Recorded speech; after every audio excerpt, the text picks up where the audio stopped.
Salut tout le monde, it's your boy Adairo Lukael. Welcome back to Disco Elysium. This is episode 7. So in the last episode, we wrapped up on our first day of, I guess, investigation, even though we didn't really do all that much investigating. Went to sleep in our hotel room, however, we didn't have such a good night's sleep. It seems that our night was plagued with nightmares. We did have a nice little debriefing with Kim, just talking about like what happened in the day. And then more importantly, we had a very interesting conversation with Joyce where she finally told us about the Pale, which is this very kind of eerie, fascinating concept of like this void, this nothingness that seems to cover a huge part of this world and like separates the Isolas from each other. Really loved and enjoyed getting to learn about that, and I hope we'll get to learn more about it in the future. So we're just about to start our second day of investigation, and I want to address just a couple things before we start. So starting today, there's going to be 2 episodes of Disco Elysium per week because a lot of you guys have been asking for that.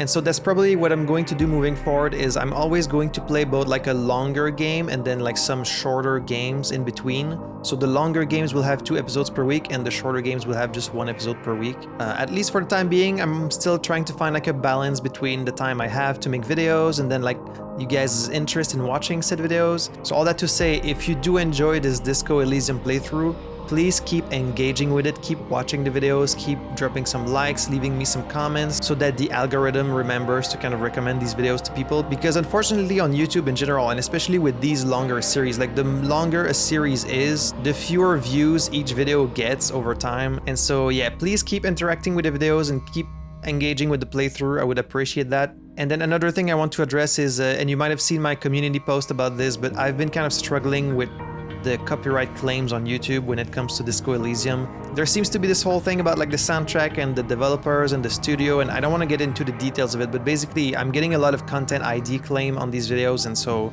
you might have noticed that in previous episodes sometimes the music will just cut out when the characters aren't talking, and that's just something that I've had to do so I can share these videos online. For example, the previous video, episode 6, I had to re-render and re-upload 3 consecutive times before it finally didn't get copyright claimed. So what I've done for now is I've lowered the music volume in the options, and hopefully that kind of helps it not get like claimed. Some people have suggested to just turn off the music completely, but like I don't want to do that. Like I do want to hear the music that goes with the scenes and like for you guys to get to hear it as well. So hopefully maybe just having it lower volume is going to help. All this is to say, I apologize if sometimes the music cuts out. That's a compromise that I have to do in order to share this playthrough with you guys. So yeah, that's all I wanted to say for now. Thank you for joining me as always, and without any further ado, let's jump right back in.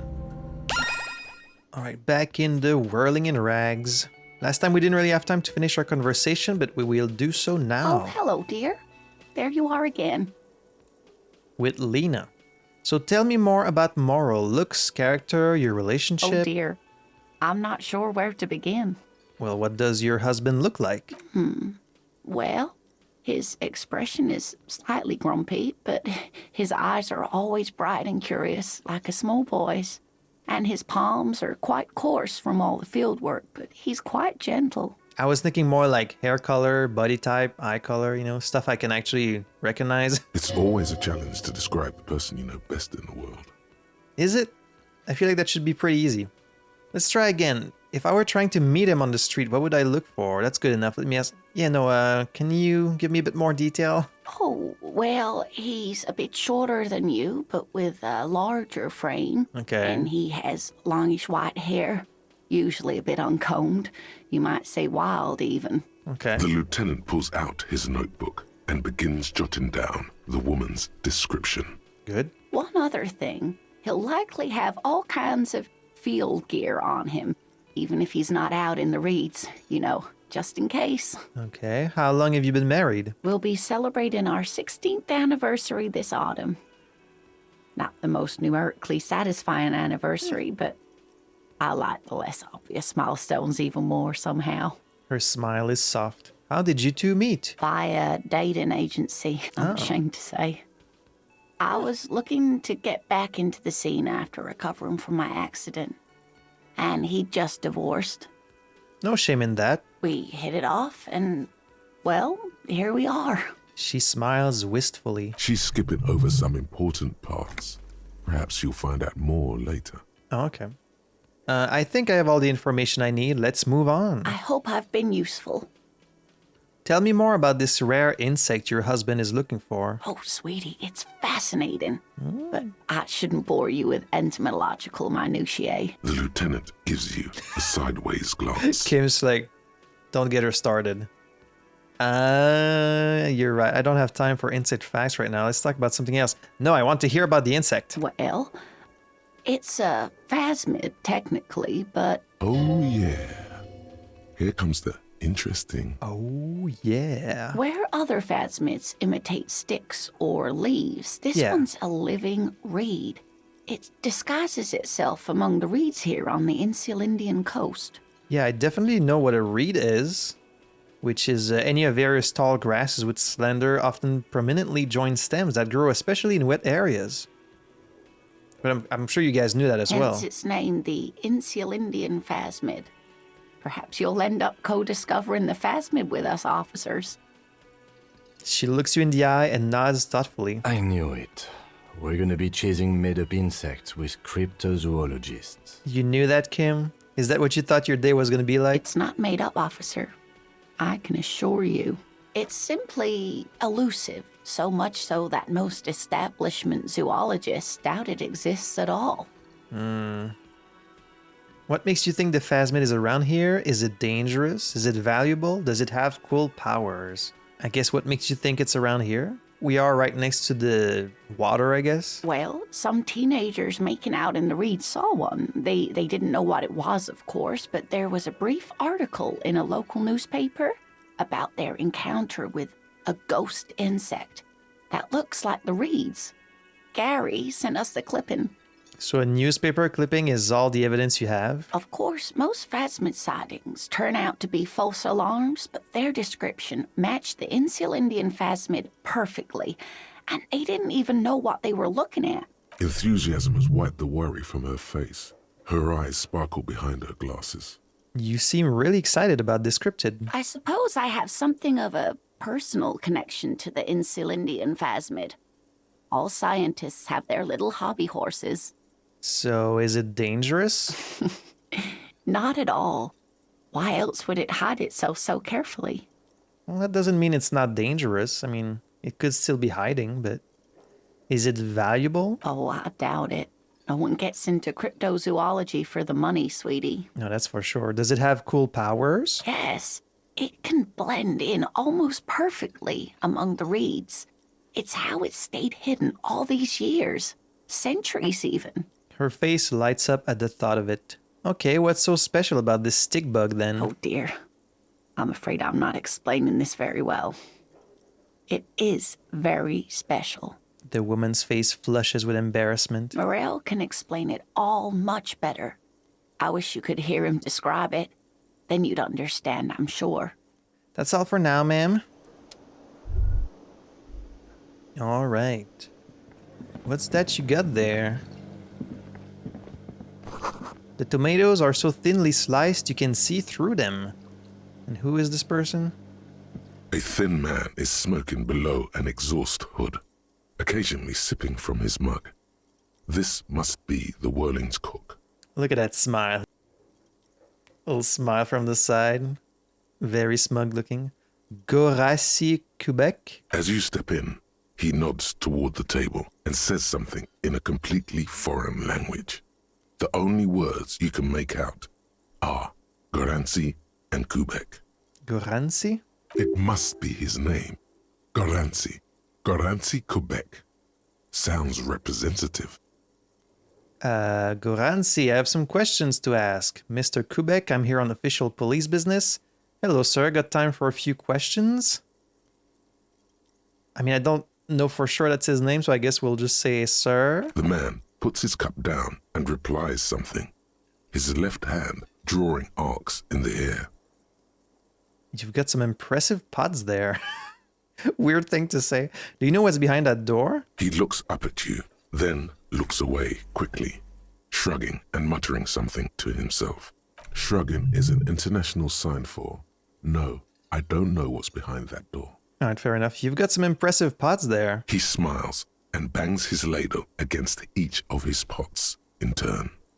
Okay, so he is speaking a foreign language, but he's also just deciding not to answer. It's almost like music, especially with the sounds of assorted dishes boiling and simmering on the stove.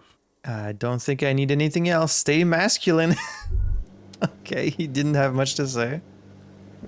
So we got this whole group there, but I feel like this is gonna be a kind of a whole situation, and I do want to go check out the body first, potentially. Can I talk to this guy there? Hello. It's all about money, you know. What are you talking about? This person was outside yesterday. Let me handle It's this. Elizabeth. The woman says to the crowd in the mess hall before turning to you. Detective disorientated. Are you still wondering where you are? This is Martinez, in case you've forgotten. I advise you not to overstay your welcome. That sounds vaguely like a threat. Her entire character has shifted. This young woman is cold as ice. You're the gardener. You lied to me. You're not a gardener. I just wanted to know more about the place before I check it out. That's normal. Did she say she was a gardener? Unfortunately, it's already been a few weeks since I talked to this person, so I don't really remember what she said. She was kind of forgettable, honestly. She was just kind of a nice person. I just wanted to know more about the place before I check it out. That's normal. Yes, extremely normal. I'm not a gardener, by the way. I'm a legal counselor for the Dock Workers Union. Oh, okay, so you did lie to me. So let's get to it. You're looking for Titus Hardy? You think he has information that will help you? Maybe he does. So she's a legal counselor for the union. Okay. It's time to whip out my notes again. So I know that Mr. Everard Clare is the union boss, and then he also has a twin called Edgar. Mr. Gaumont is the negotiator for Wild Pines. Then, of course, we have Joyce. So Elizabeth is a legal counselor. And why do you say I'm looking for Titus Hardy? They did mention the Hardy Boys in the previous episode. It was about, wasn't it this group here? That's Titus. Yeah. Talk to him. But know this. I'll be keeping an eye on you. No strong arming. Nothing official. The District of Martinez does not recognize your authority to make arrests. I'm pretty sure I do have the authority to make arrests in Martinez, don't I, Kim? It doesn't matter if you recognize our authority. We will make an arrest if we have to. That's like the most authoritative I've heard Kim sound this whole time. She says nothing. Her glare speaks for her. What's your role in all this? Like I already told you, I'm a legal counselor. Do you have hearing problems? No. Why are you being so rude all of a sudden? What if I want to talk to you and not Titus? What you want is of no significance, officer. Don't test your authority. In Martinez, you are no one. I saw what you were thinking. You want to say, what are you going to do to me? Don't. Just because it's in your head doesn't mean you have to say it. You will not lose out on anything good by not saying it. He says that because that's the very next reply that I could say. What are you going to do to me? Okay, my authority is not very high as far as I know, so playing the authority card with these people might not work out so well for me.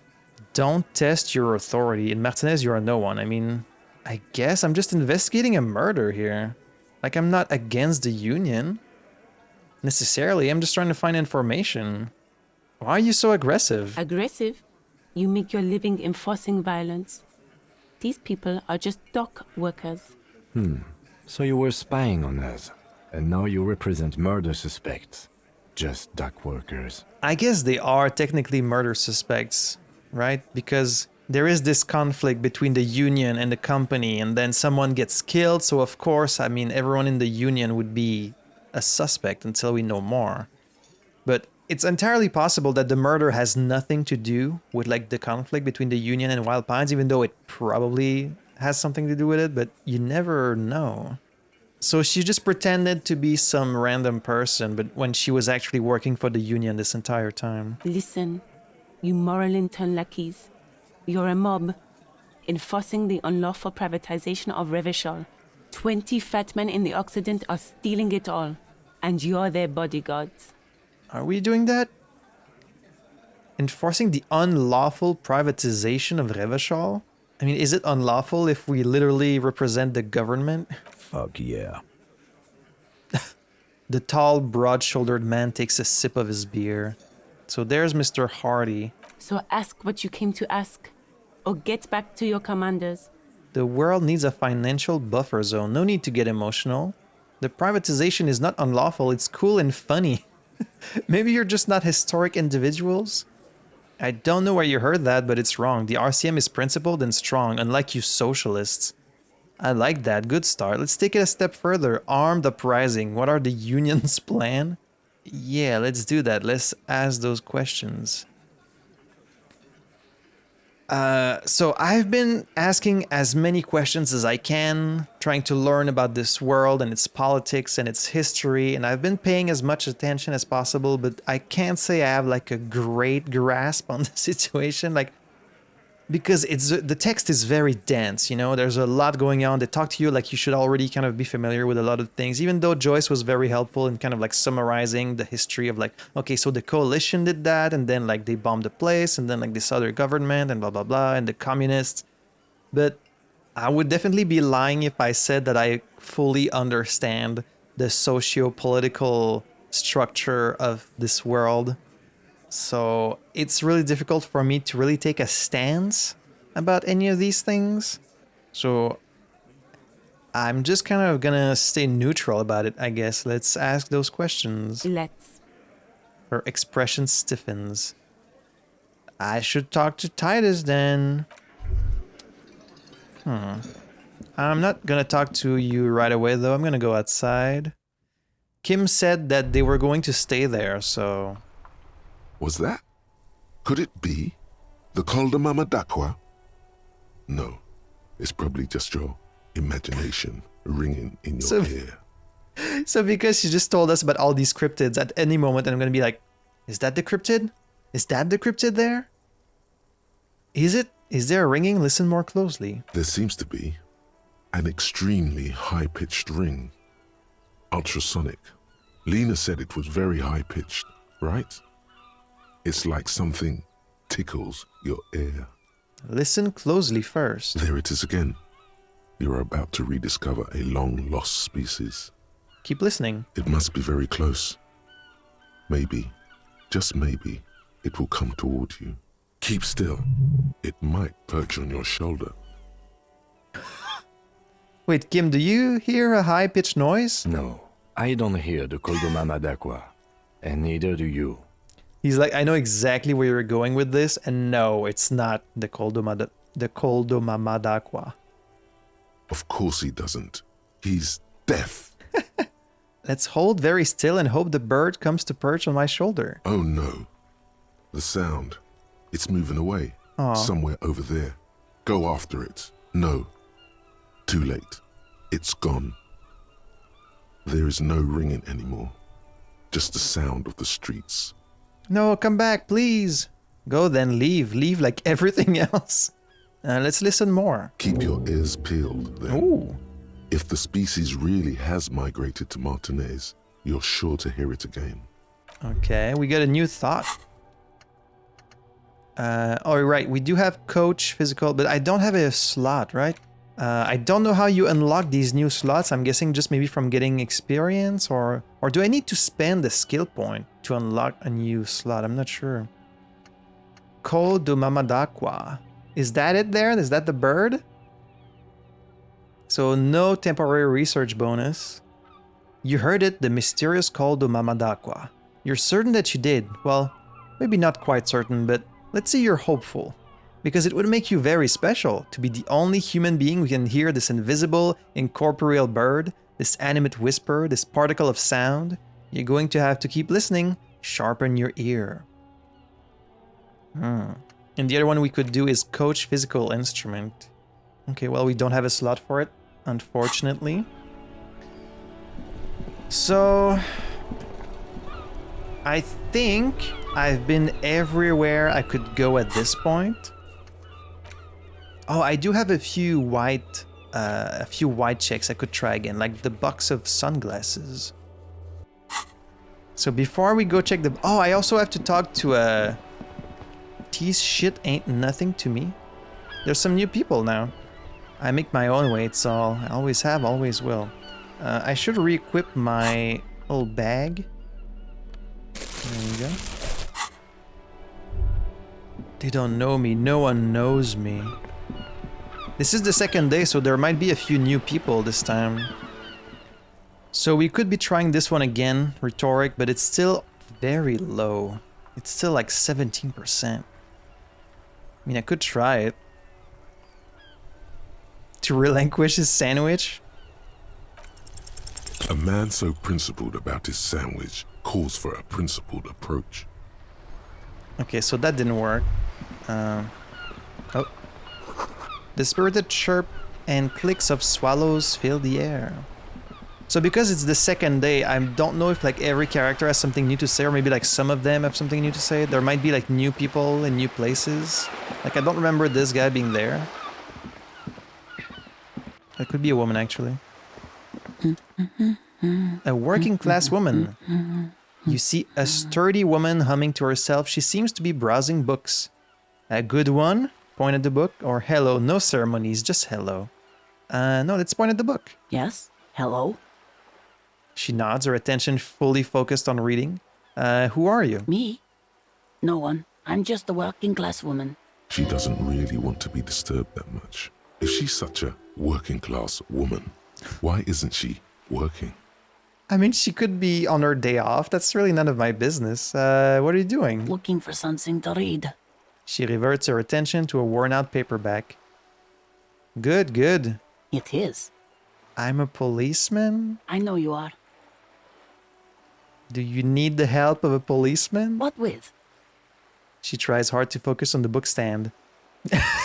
Why would her husband be missing? This is such a weird conversation. Maybe your husband is missing? Like, I already have a case I should be working on, and I'm trying to get, like, more cases. My husband? No, he's not. Okay, thanks. You're welcome. What is this? Maybe your children are missing? Maybe your cockatoo is missing? No, absolutely not. Her words come out quick as gunshots. Right, thanks.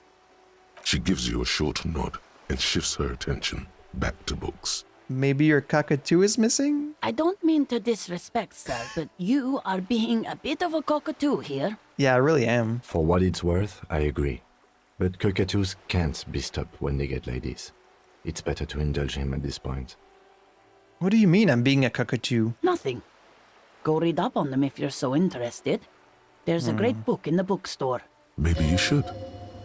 What if the cockatoo is your astral captain? Or your heraldic bird? You can get a task. Actually, that's exactly what I'm gonna do. Thanks for the tip. Wonderful. The store is open. Let's just watch her browse books. Her hands move over the book covers. The tips of her fingers look rough, stained with yellow. It seems like she has spent a lot of time at work, smoking. Well, that's fine. That's her business. That's all for the moment. I'll let you read. The woman before you nods and returns to her reading. That was a really strange conversation. I really just like unprompted asked her about all these things. Hey Annette, how you doing, girl? Hi, Ace Detective. Are you here for more books? Oh. Who is that? Point to the woman browsing books. Oh, that's Auntie Billy. She's nice if a bit distressed. Oh, she's your aunt? No, sir. She's a working woman Oh. who comes to look at the books a lot. Why is she distressed? I think she is a bad husband. Not very nice or helpful. Really? I guess we could ask about that? Do you need help with that? The woman before you. Wait, I have a thought here. It takes willpower to even read the author's name, Jan Kaus from Igonia. Igonia? Okay. I'm still kind of torn between trying to be a normal person and like going through every weird dialogue we can say. My husband? No, he's not. I shouldn't out Annette like that. This little girl over there told me you have a bad husband. Excuse me? A bad husband? What do you mean? Her back straightens, not a nice and helpful sort. Do policemen just go around repeating what some kid off the street said? Well, this policeman does. She doesn't mean to be antagonistic, but she can't help coming off defensive. Those were her words, not mine. I'm merely asking. She isn't just some kid off the street. She seems very mature for her age. I mean, I'm just asking if you need some help, I guess. Can I give you some friendly advice, Mr. Policeman? Don't listen to kids. So you don't have a bad husband? No, I don't. I have a good husband. The kind and helpful sort. And he's not missing. He's totally missing. So where could he be? I don't know. At home now? Out drinking with his friends? Working? Where is this going, officer? So what I'm hearing is you don't really know where your husband is. Yes, but I don't really need to know where my husband is. Not all the time. She looks around and takes a deep breath, a little annoyed. I feel like she should be more than a little annoyed. She should be very annoyed. Wouldn't you like to? No. She looks you straight in the eye. Her right foot is tapping nervously. I can totally help you find your missing husband. Suit yourself then. I don't really care if your husband is missing. Maybe you're right. Maybe he isn't missing indeed. Of course he's not. It's not like he's a pocket watch. I wouldn't just lose him. This might be the strangest conversation so far. She has, though. The husband is totally lost. You should tell her that it's okay. Hush, baby. Oh my god. It's okay. Or just let go. What is this line of questioning? It's okay? What? I'm as confused as she is.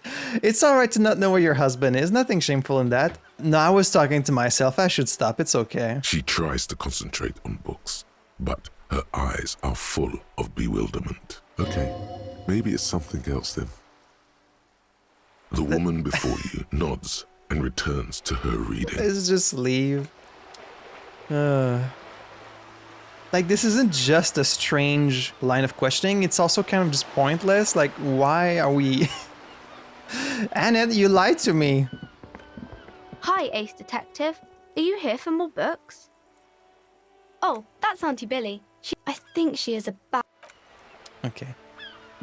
The one thing I hadn't done yesterday is talk to her mother. So I guess let's do that. Also, I did gain this task of... Find your heraldic bird. What if it's true? Go read up on cockatoos in the bookstore. Maybe you'll discover something new about yourself as well. Okay, let's see if any of the books have like something new about them, about this bird. A small mountain of colorful board game boxes. Oh, I did want to maybe buy this board game. Now that I have a bit more money, I guess I could. I mean, it's kind of expensive though. Like, what am I actually gonna do with that? I don't know if the items you buy actually have any like purpose. I have to imagine they lead to something. That would be like $37 for both of them. I need at least $20 to pay for my hotel tonight, but other than that, I guess I can spend some money. I'm gonna wait just in case I find something more like important. I'm gonna remember that this is here though. I really want to know what's behind this curtain. Shelves filled to the brim with crime novels featuring the supposedly stalwart Vespertine detective, Dick Mullen. I can try this one again. This one's at 42%. It's kind of a coin toss. Your attempt to grasp at the answer fails. So far, I have had really bad luck with these rolls. Everyone knows the most interesting thing about fascists was their magic. What are you talking about? There's a book there. A sulfur-crested cockatoo sits on the cover, its beak slightly open. It looks as if the bird is calling out the book title. From A to Zurich, a guide to a well-behaved cockatoo. Let's flip through the pages. Turns out that there are so many different cockatoo species, and they all have behavioral problems. So just like me then. You don't have behavioral problems. That's garbage. You're cool. Thank you, composure, but I think I do have some issues. What about this guide to cockatoos, storekeeper? It's a must-have if you own a cockatoo. I've heard they're quite capricious. Ooh, we can try and steal it. Or we can just buy it. I guess if I buy it, I might gain like a new thought. So I guess I'll buy it. Oh, a nature enthusiast. Good choice. I knew it was a good idea to keep that around. Yes. From A to Zreek, A Guide to Cockatoos, a book about different cockatoo species and their behavioral problems. Perhaps it could also offer some insight into your own, often problematic actions. The spectacular Major Majestic cockatoo eyes you from the cover. Okay, let's A interact. cockatoo is a parrot with an erectile crest, found on the Seminole Islands and in southern Fas a la Mer. Known for their intelligence and general precociousness, cockatoos are popular birds in aviculture. However, they often exhibit various behavioral issues. Okay, what more? This book talks about the delicate nature of toos, as well as introducing some of The the most toos. popular species among the bird enthusiasts. The funeral cockatoo, the major majestic cockatoo, and the most common bang bang cockatoo. It's colorfully illustrated. Read about the funeral cockatoo. This is a yellow-tailed black cockatoo. Its specific name, Psittacus venereus, relates to its dark and somber plumage. This bird looks as if dressed for a funeral, 24/7. There is something indisputably ominous about it. I mean, it didn't choose to have a dark plumage. Let's read about the Major Majestic cockatoo. Perhaps the most impressive of all the species, the endangered major majestic cockatoo, is often described as the most flamboyant bird in the jungle. Its pink-colored wings and flowing crest embellishing its proud and bumptious nature. In the words of poet-explorer Sir James Fournier, few birds more enliven the monotonous hues of the verdant forest than this big, bold, and beautiful species. And then what about the common bang bang cockatoo? Despite its banging name, the bang bang cockatoo is actually the shyest of the species, common in almost all Seminoles forests, as well as zoos and homes all over the world. Its plumage is mainly gray and white. The Seminoles name bang bang is thought to be of onomatopoeic origins. All right, what problems do these birds have? Where to even begin? All cockatoos are known for their needy natures, requiring attention for at least 2 full hours a day. Does sound like me. They love to talk and have been described as lovable clowns who just don't know how to wrap up. That does sound like my character also. I could handle that. It would be nice to have someone to talk to when feeling lonely. Who would ever want a chatty companion? I want someone who knows how to listen. No, it would be nice, yeah. Pet owners also report moodiness, loudness, and hostility as recurring issues. If left unsatisfied, cockatoos may scream non-stop, pluck their feathers, or become aggressive. Right, that's pretty bad. Anything else? It is not recommended to get a cockatoo if you're not able to cook them food every day and give them the full care that they need. These birds will never understand that you have a life of your own. Yes, but there has to be something great about cockatoos as well. You're right. Cockatoos are magnificent creatures. They love to perform, cuddle and show off, and will even scream for fun, often as loud as up to 135 decibels. All right, here comes the thought. Honestly, this bird does sound a bit like me. Yes, but all those cockatoo species are so different. Which one are you? The gray and common bang bang, that's me. Only the funeral cockatoo in its darkness can truly grasp the depths of my doom-laden soul. Isn't that obvious? Major Majestic, here I come. But what if I am just a fuck-up-a-two? A fuck-up and a cockatoo? I have to take some time to think about it. Oh, man. These all sound like good answers. What if I am just a fuck-up-a-two? I do kind of want to answer that. You're right. You're a fuckatoo embodied. This sorry-ass bird belongs on your heraldry.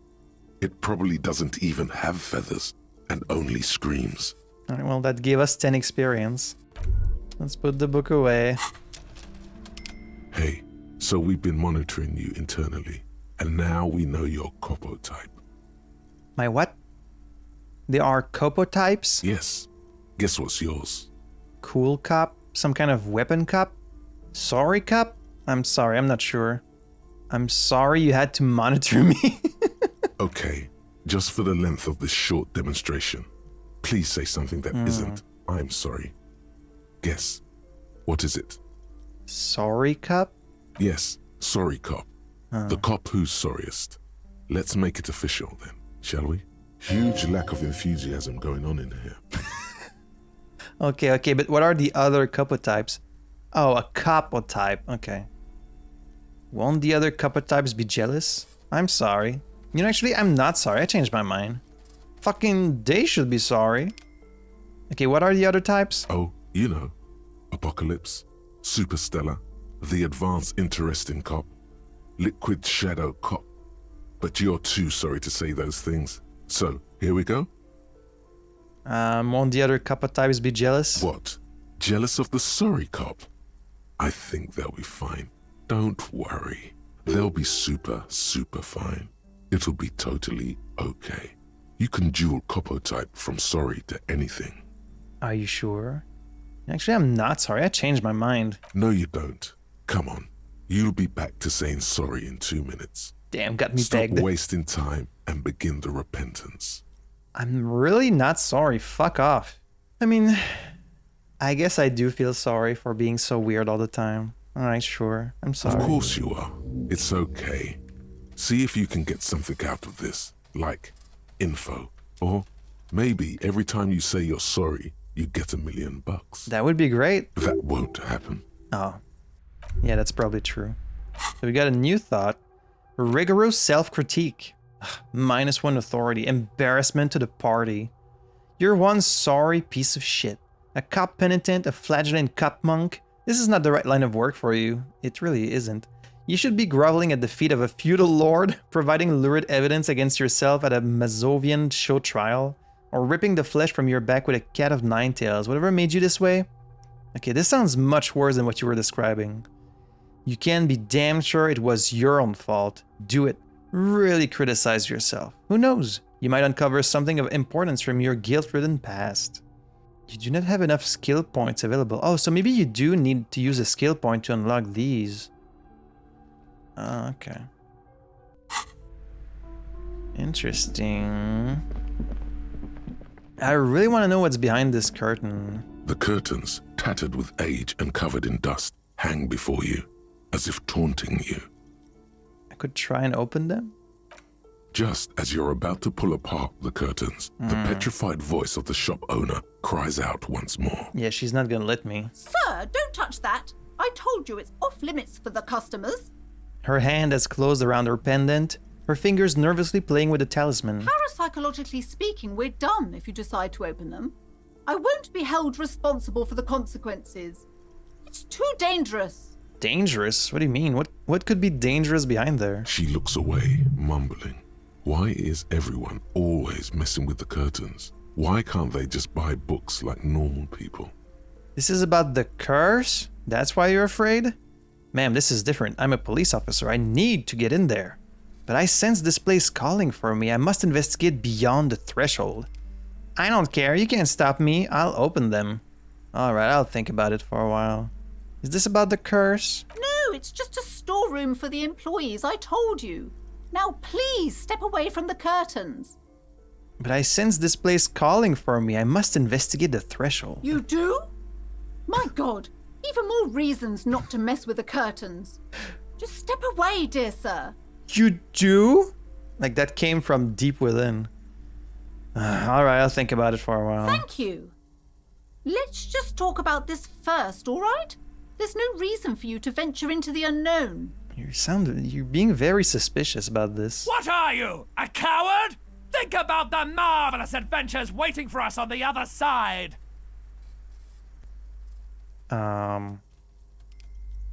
Excuse me? Talking is always good. Go see what she has to say. Horrific necktie? Why did the necktie talk? There is something mysterious about the curtains. Be careful. The curtains, tattered with age and covered in dust, hang before you, as if taunting you. Let's ignore the curtains for now. It really This really is just calling to me. There seems to be something behind there. All right, let's talk to this woman finally. 2 episodes Welcome later. to crime, romance, and biographies of famous people. My name is Plaisance. We spoke on the phone last night. Do you remember that? The clerk extends a greeting. Be welcome, and please take responsibility for the energy you bring into this space. A very weird energy, that's what I bring. Before we go on, you seem to be well off enough. Can you give me some money? I feel there won't be an opportune moment to ask. You're really gonna open with that? Is she well off? I mean, she's the owner of a bookstore. I guess it doesn't hurt to just ask. Sir, don't be ridiculous. I certainly will not give you money. I would be doing you a grave psychic disfavor. That does sound about right. That's a normal answer. She gives you a disapproving look. One has to earn one's success, even if one is a police officer. Handouts are nothing but manipulation. All they do is make you dependent. I guess that's true. Certainly there are good things to be said about dependence. It would forge ties between us working people. Good practice for fighting our common enemy. Which is... You misunderstand me. I'm a powerful feudal lord. I demand tribute. This is about traditions. Damn, you're right. What kind of a business relationship would that kickstart? Excuse me, I don't even know why I said that. A lapse of professionalism that does not represent my values. I did say I was sorry, cop, so yeah, excuse me. Oh my, of course. What a man. She's energetically impressed with you and your values. Really? This is sincere. She's the kind of person who believes in telling a man that he's quite the man, while he's being very manly. I really don't believe you. So, are you the owner of this store? I am. The proudest owner of our little shop of culture. Her voice, high-pitched, sounds familiar. You've talked to her before through the doorbell. Yeah, that's right. She has fine-tuned her voice to find the most welcoming approach for attracting new customers. It doesn't work. Why are you so uptight about those curtains? I just want to know what's on the other side. What if I want to buy a book? Okay, let's try and be normal. I love how the most normal answers are usually like the last ones, and then the first ones are always like kind of strange. Your daughter is the one standing outside the store, right? Annette, yes, my daughter. I hope she wasn't slacking off again with her nose in science fiction. Tell me, was she at her post doing her job like a proper girl? Yes, of course. No, she was definitely slacking off. It doesn't matter. Now tell me something else. Okay, well, the truth is that Annette is at her post. She's doing her job just properly, and also I wouldn't want to tell on her even if she wasn't, because then she would suffer the consequences and it would be my fault. So yes, of course. Wonderful. Did you talk to her? Yes. Great. On a scale of 1 to 10, how compelled were you to buy books after talking with her? Her opinion of her daughter depends on how well she lured you into the store. Ah, man. What is this, a job evaluation? 10, she's certainly very polite and helpful. 5, I felt some interest. 1, not impressed. I'm not going to grade a human being, I don't do that. Well, I want to be nice with Annette because she was very nice with me, I guess. So let's give her a whole 10. My precious, her dedication brings joy to my heart. If you have children, I hope they turn out as great as my Annette. She's immensely satisfied with the answer. The way you're handling her strikes me as wrong. Annette is quite the trooper. She's a great value add. I'm here to dismantle the free market and abolish child labor. All this pressure has made her really anxious. You know she's been chewing her nails? God. I've told her not to do that. It's such a disgusting habit. She'll get over it. Anxiety is a part of life. A part of hers too, clearly. I don't think she can do anything about it. Okay, forget it. None of my business.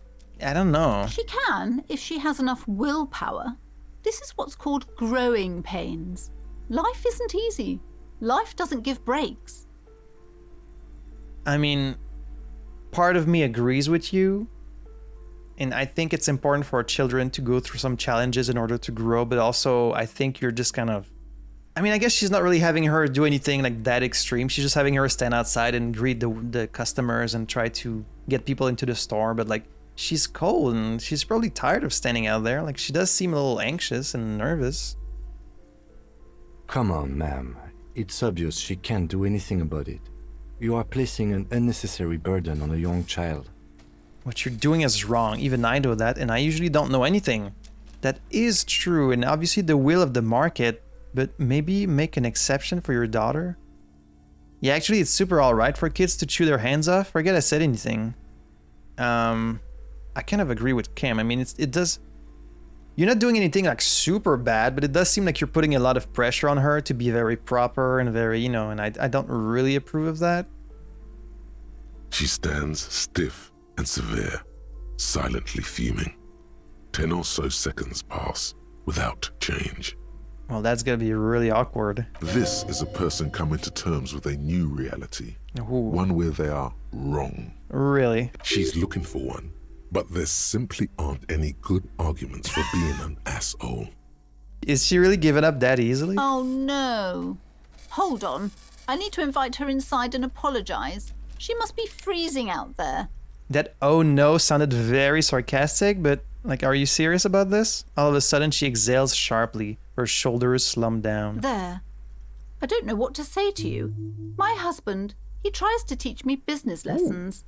I have what my mother called a dull mind. All this stress. I mean, I don't think you're dull or stupid or anything. I mean, I think you're just putting maybe a little too much pressure on your daughter to help with your job. She stops, but her mouth keeps moving. It sounds like both the husband and the mother treat her the way she treats Annette. You're like Annette to your husband and your mother, just not compassionately. It does seem like they're treating you not that great, you know? Oh, well, my mother was horrible, of course. Absolutely perverse energies around that person. Damn, that much? But my husband... She shakes her head. My husband is completely different, of course. Is this husband Annette's father? Yeah? Yes, my husband is a successful entrepreneur east of the river. If only he were more involved in the business we're running up here. No matter. Soon we'll both be off for Grand Couronne. Wait, Grand Couronne, what's that? It's a proper place to live. One of the most peaceful neighborhoods east of Jamrock. You may know it for its massive housing projects. Kind of a white picket fence kind of place? Most of the buildings are empty at the moment. It's a great opportunity to get ahead of the crowds. Better times ahead for sure. Her smile is wide. And your husband's also involved with the bookstore? He made the initial investment. Since then, he's been what you might call a silent partner. I see. Super silent, almost inaudibly so. Is she an only child? Yes, I'm afraid so.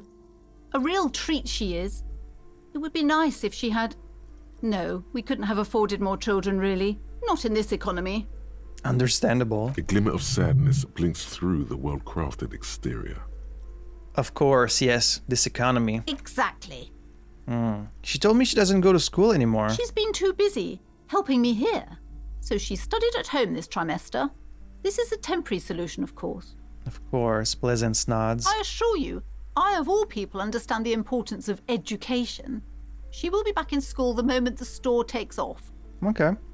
Alright, I had something else in mind. The woman looks aloof, her features much softer. Occasionally she glances at her daughter's silhouette. Well, I mean, she was very, very easy to convince. We were like, you know what? You're putting too much pressure on your daughter. And she was like, oh no, I've been wrong this whole time. And then she just went ahead, and I wonder what she even said to her. Oh, she's back inside. I just noticed. I thought she was still outside. Oh, well, go talk to her then. What if I want to buy a book? Goodness, you were already doing good, browsing the shelves. Why'd you stop? Don't you feel compelled? Go, go. Get back there. The books await you. I've already bought quite a few books from you, so you should be happy. She fiddles her pendant and waves her bony fingers directly at you. So what types of books do you have then? Everything is on the shelves. Take a look yourself. The shelves compel you, don't they? You would probably sell more if you were a bit more helpful with your customers. Like, you helping me out would bring me to buy more books than your daughter standing outside the store, probably. She's attempting to mentally direct you towards the shelves. She only wants you to buy the goods. She doesn't care about the books. Do you even know what books you have for sale? Truth be told, not really. My sister brings in most of the goods. I'm sure it's all very literary stuff with well-written prose. It's like this game. But you don't learn about the important things in life from fabricated stories. Wait, shouldn't a storekeeper know about her wares? I provide a valuable service. As long as people buy books, I'm fine. She wiggles her bony fingers at you. Where do you learn about the important things The then? truth is available if you just know where to look. And you have to open and free your mind to understand. She nods at you cryptically. Okay, I'll take another look then. She smiles and nods, seemingly relieved. Alright, why are you so uptight about those curtains? I just want to know what's on the other side. I already told you, it's just a storage room for employees. I don't understand why it's so important to you. Well, if it's just a storage room, why can't I just take a quick look? Just let it go, officer. Go buy some goddamn books. You're supposed to be drawn to the books. What do you mean I'm supposed to be? Are you doing some kind of ritual back there? To like place a hex on the customers or something? If it's just a storage room, then why do you have that strange trinket on the curtains? If it's just a storage room, then it wouldn't hurt if I just peeked inside. It's not like it's cursed, right? Why would it matter if I just take a quick peek inside? No! She wavers under your gaze, mouth pressed into a tight-lipped frown, then she breaks down. Okay, fine. It's just because this place is cursed, just like everyone said. They don't call it the doomed commercial area for nothing. So Annette was right. Are you happy now, officer? Happy that you've ruined everything? She closes her eyes and starts mumbling something to her pendant. What do you mean it's cursed? Take it easy. You've broken her resistance. Pushing her further will gain nothing. How does this curse manifest itself? The curse is so much worse than you could imagine. It's a disease, eating at the very foundation. A shiver runs through the woman as she looks around the dimly lit store. It's the curse of financial distress, of ruin and bankruptcy. She peers at the curtains again. Didn't that curtain just move? Did it? Okay, I'm a little confused. What does that mean? Ah, Annette mentioned that the previous tenants have experienced some financial troubles. Wait, that's it? I was hoping for something more paranatural. Previous tenants having financial troubles and you as well, that could just be a coincidence or just because the economy is shit in this area. It doesn't have to be anything about a curse. I was hoping for something more. But officer, there's nothing natural about entire companies declaring bankruptcy. I'm talking about cacodemons feeding off bad business practices and disappointing income statements. There's something wrong with this building, I can tell you. Ever since I arrived, I've sensed an eerie lingering presence, as if I was unwanted here. Really? Sounds familiar. Strange, I feel unwanted too. What does this mean? Yeah, let's mention it. Truly so? Perhaps the dark energies are leeching off you. You shouldn't stay in the store too long. It may be dangerous. Her eyes narrow as she tries to get a read on your energy. Have you sought help from anyone? Yes, I've contacted numerous parapsychologists and even a pair of Simonese mediators. They provided me with the wards. She nods at the strange cage-like trinket on the curtains. The wards help to keep the doom at bay and protect us against the doom? darkness that lies further in the building. Even though now I fear it's not enough. Is your pendant part of the wards as well? Oh, this? No, it's a special Himian amulet, blessed by desert pygmy shamans, with a spell of compulsion. It's to compel people to buy books. So that's why you're trying to compel me to buy some stuff. She holds the pendant in her palm. Its ochre heart glistens under the lights. There are numerous spells cast throughout the store. I had the books anointed with a different inducement spell, for example. It's guaranteed to boost sales 15%. That's really not that big of a number. Does it work? Desert pygmy shamans. That sounds like a rather questionable way to describe a group of people. It kind of does. Okay, so she is very superstitious, clearly. She's megastitious. Believing in the curse and then trying to counter the curse with like other magical, supernatural means. Why didn't you just tell me right away it's the curse? It's not good to talk about the curse, not in detail. The negativism, it's dangerous. Talking about the void wraiths angers them. The void rates, you say? Wow. Void raves. You have new words.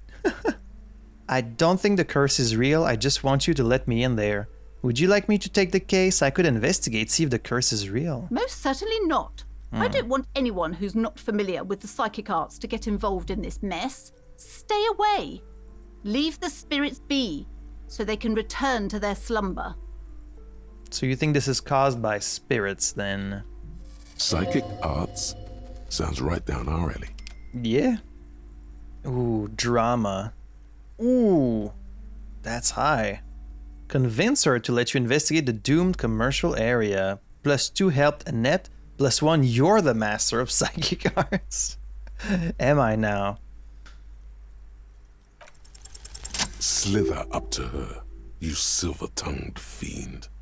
Show her what world-class perfidy looks like. Wait, what if I don't want to lie? You're not lying. You're giving her peace of mind. The means are thus justified. You trying to speak fucking fork tongue at me? Trying to sound like a snake. Ma'am, I came here to help. I've handled paranatural situations before. Are you sure? Don't think I haven't seen charlatans before.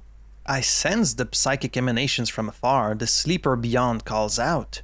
I've returned from the void, a paradetective from a long line of paradetectives. No, I felt it. I felt it calling to me. I'm not sure I can trust your claims. Honestly, you look like a bit of a drinker.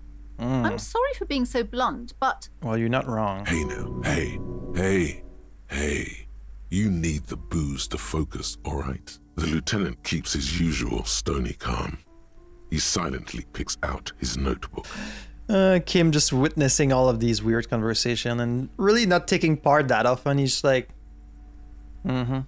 Sometimes he'll get like slightly amused and just kind of chime in, but most of the time he's really just like letting you kind of do your thing. He's probably going to chime in more when we're talking about the actual case. Go ahead then. Rock her world, he thinks. I'll compose some notes. I admit I've had my share of drinks, but only because the spectral realm is parapsychologically taxing. You see, it's necessary to drink the spirits in order to contact the void. Yeah, it's very taxing. How do you know all this? I read it in a book. Here we go. I am the Void Revenant. I have the powers to debad all the bad energies.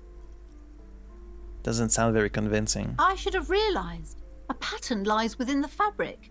The hand of fate guides us. Our meeting couldn't have been mere chance. Wait, she actually bought that? Perhaps you truly are the one to deliver this woman from the doom. But I am not the only one at risk.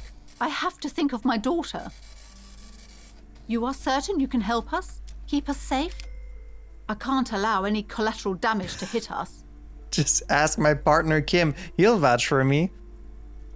Kim, please vouch for me. No problem whatsoever. Your family is safe. The phantoms are no match for me. Kim, I'm trusting you. Please don't fail me on this one. God damn it, Kim. The lieutenant mumbles in minor confusion. He has not been listening closely enough. You've put him on the spot.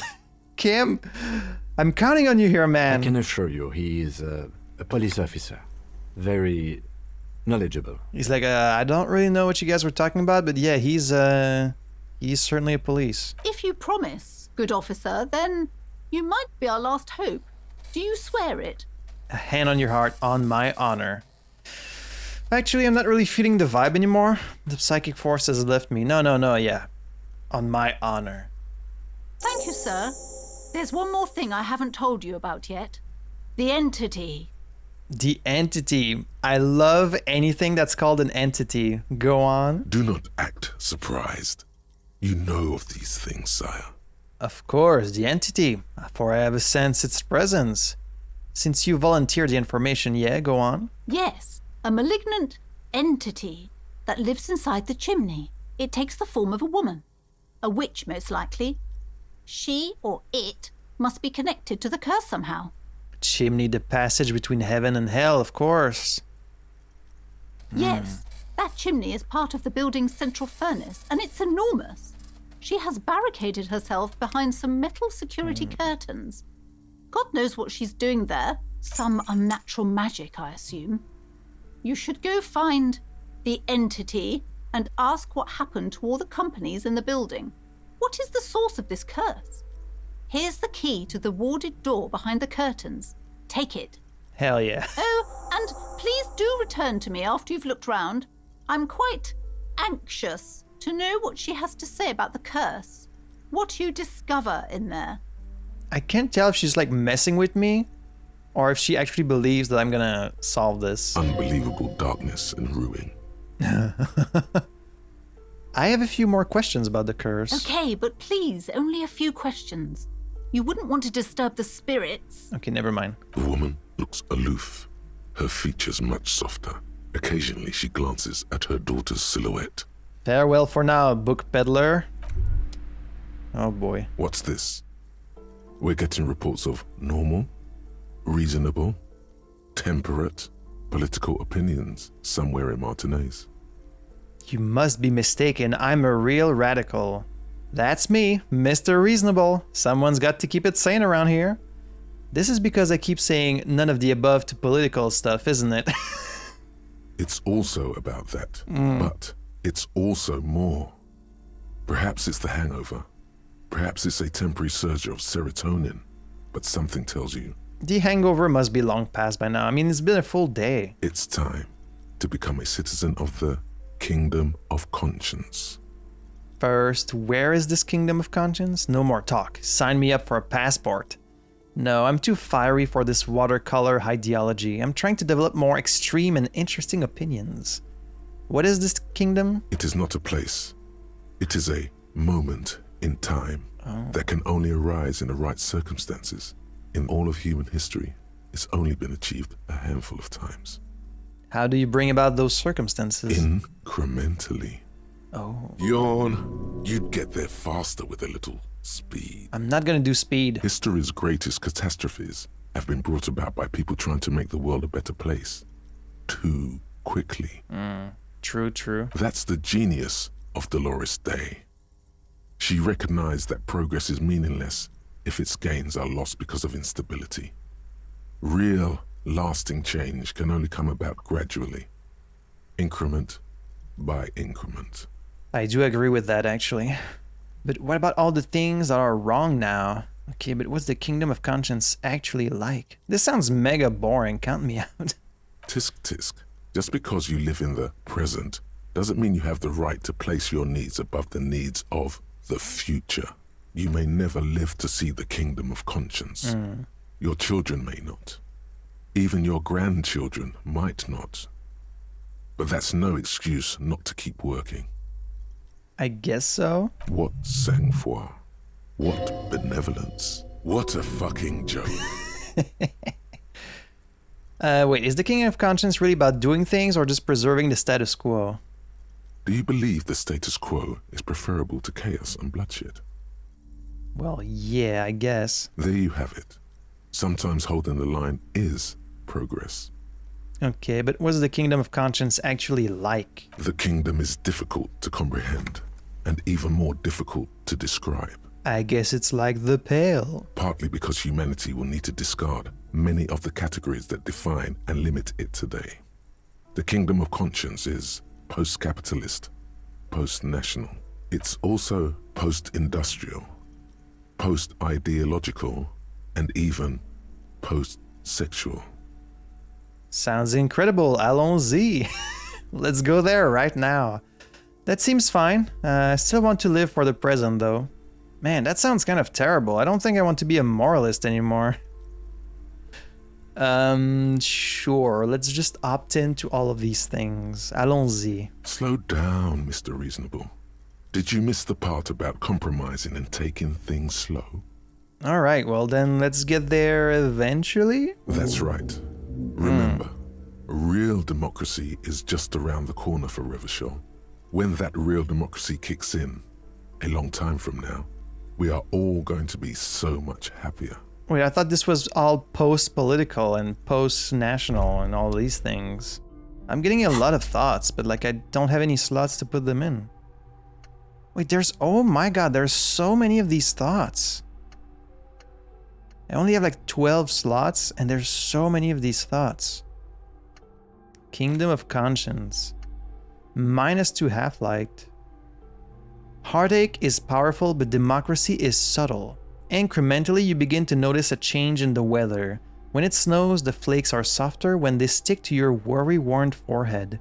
When it rains, the rain is warmer. Democracy is coming to the administrative region. The ideas of DeLorean humanism are reinstating themselves. How can they not? These are the ideas of the Coalition and the Moralist International. Those guys are signal blue, and they're not only good, they're also powerful. What will it be like once their nuanced plans have been realized? I will say, no game has ever made me feel so stupid as this one. I feel like I'm grasping maybe like, if I'm being generous, maybe 40% of what's being said at all times. So much of it just flies over my head. Like the text is so dense and it's so... I just feel really dumb. I hope it's not just me. Maybe it is just me. Do you guys know what the hell is going on in this game? Because I really can't say that I do. I'm really confused about a lot of these things. Hey, Annette. Do you feel better? I'm sorry, sir. I can't talk right now. I'm very busy with my homework. I have so much homework now. Oh, so you're not really any happier inside? You just can't win. Yeah, that's just what I was thinking. Out of the rain and into the gutter. What are you missing here? Does this feel familiar? What are you doing now? Math. It's really difficult. Like, really. They say you need it to get rich. Better than standing outside in the cold, I guess. Okay, so that's a win then. Oh, I found something while you were away. What is it? I thought this would fit you. Like, Ooh. thanks for helping out. Not me. The city, I mean. Like a detective does. She gives you a hat almost exactly like the one Dick Mullen wears on the covers. Awesome. Wait, where did you get it? Just what Dick Mullen would ask. I got it from behind the curtains. I'm not really supposed to go there. It's a fedora? A detective hat? Okay, I get it. I can look just like Dick Mullen, except I'm an actual police officer. Yes, I bet it looks good on you. Really serious. Right, I have to get back to my homework now. Before Mum notices. Man, this is hard. She looks back at the infernal scribblings under her nose. What are you missing here? Why does this feel familiar? I mean, maybe I have a daughter, right? +1 helped her in. Because you know each other. She's been talking to you so openly because you've talked before. Well, yeah. Hang on, so you know me? We've met before? Maybe I should remember? I mean, are you talking about when we talked outside like a couple episodes ago? Or are you just talking about like before I lost my memory? Yes, I used to stand out there all the time. Before Mother told me to focus on my homework. You've been running around all week without your shirt on, sir. Apologising to everyone. I don't really understand what you've done wrong. Wait, really? I've really been doing that? Did I ever talk to you? Of course, you've stopped by a few times. You certainly look better than the last time I saw you. What do you mean better? I look like shit. Thanks, I'm trying. Yeah, I can see. You don't have party eyes anymore. Yeah, let's call it that. Party eyes. Yes, of course. That makes sense. The lieutenant slowly, ever so slowly, realizes something. That I'm not on drugs anymore. I'm not surprised children have seen you running around with party eyes on, he thinks. Not at all. Party eyes? You know, like a cat in the dark, all big and wide-eyed. It certainly looks odd on a man.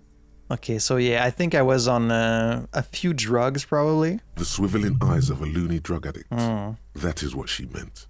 You were probably gurning too. Remind me what gurning means? The term gurn may also refer to an involuntary facial muscular contortion. Okay. Gurning. Alright. Good thing she didn't say party eyes loud. Her mother's nearby. Fuck yeah. You should get some party eyes right now. Snap those sequins on you, boy.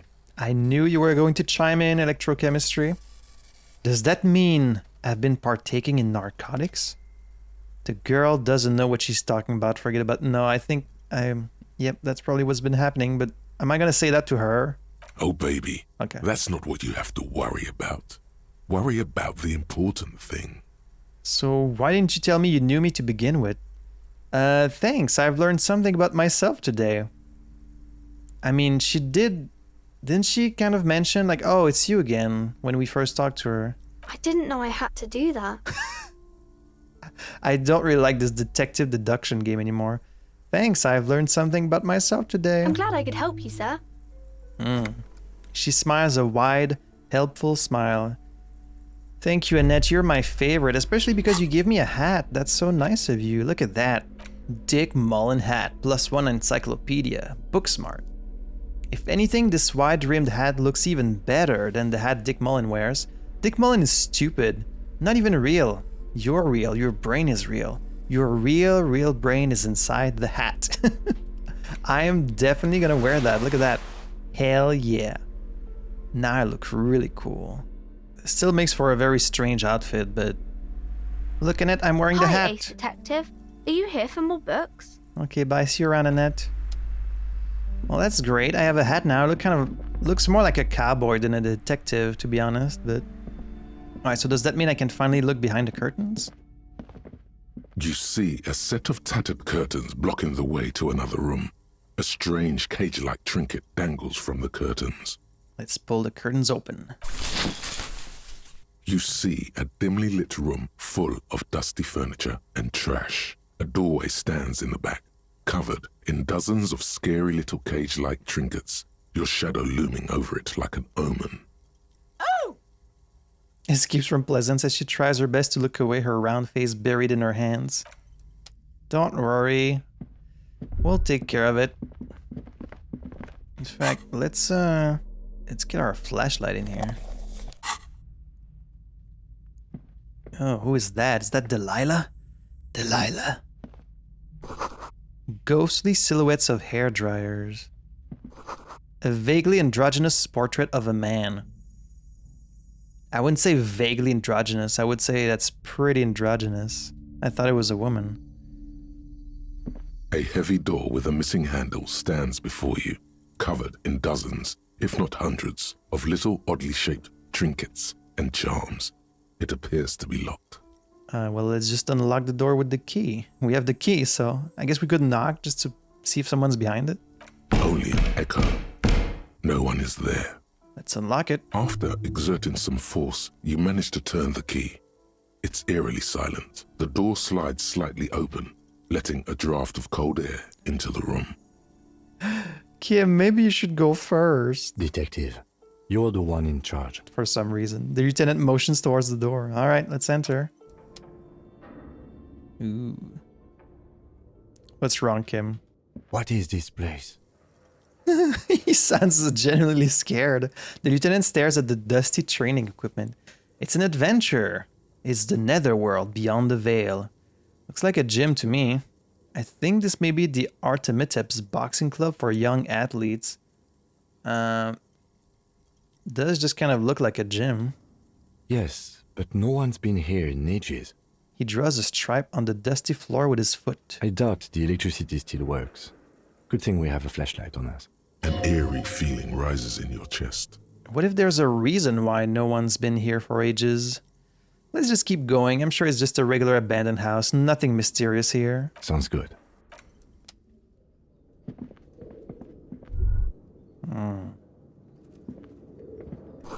Sand is dripping from a punch bag. What is that? A shot put ball. Ooh, can sell that. The poster says, Sidious Fortis, the rest is worn off. Okay. I'm gonna have a chance to try and lift that, and it's gonna fail spectacularly, I can already tell. Worn out wall bars, they look unsafe. A barbell lies on the floor. The color has worn off its weight plates. Here it comes. It's 60 kilograms. Your triceps hum at the sight of these weights. Show the world what kind of beast it's dealing with. Lift them. Oh, I'm gonna fail spectacularly. There are no collars on the barbell. This is a safety hazard. Why does it feel so familiar? Is this familiar because I'm a weightlifter? Look, Kim, it's a trap. There are no collars on the barbell. Lift it. Ooh. Notice the collars. Yeah, that's not gonna work. You're right. The weight may fall off. Better not touch it then. What kind of a bastard would just remove the collars? It should be a felony. Actually, I don't really care about safety hazards. No one does until they get smashed under the barbell. Is this familiar because I'm a weightlifter? I don't think so. No, it's not that. It's the stale smell of rubber, the squeaky sound of sneakers, your bruised knee against the mat, and a whistle. Then the feeling is gone. Some vague memories of my childhood. It's just a memory. Yeah. A memory from another life. When you were young and fit. And fit. Okay, I'm definitely gonna hurt myself if I try. So let's just leave. I don't need to take damage here. Alright. Ooh, it's dark in here. So we're gonna find like some creepy old woman in here, that's what she said? The hallway is blocked by old window panes and debris. I hear animals. Oh boy. Is that a mannequin? It's getting kind of Silent Hill adjacent in here. A large demijohn full of... A what? A demijohn? The fuck is a demijohn? Wild animals stare at you in the dark, stuffed and mounted. Okay, that's really... Oh, there's multiple. That's really creepy. Airship rotors covered in spider webs. They remind you of blades.